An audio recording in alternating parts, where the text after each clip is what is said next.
So in this VN video editor tutorial, I will be showing you how to edit text color here on VN video editor. So to add some text to your video, where it says tap to add subtitle, or there's the T with the plus, select that, and then insert a title.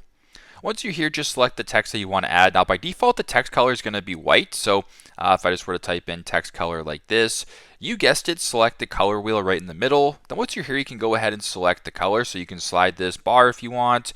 If you wanted to make the text like orange, you can do that. If you also wanted to add like a border or a background around it, you can go ahead and kind of play around with it this way. So a bunch of different options here.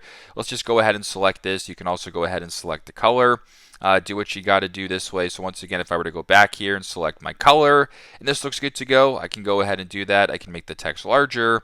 And now if I were to go ahead and play the video right here, my text is added with the color that I changed it to or that I selected. So pretty simple, pretty straightforward. That is how to edit text color on VN Video Editor. Thanks again for watching and hope this helps.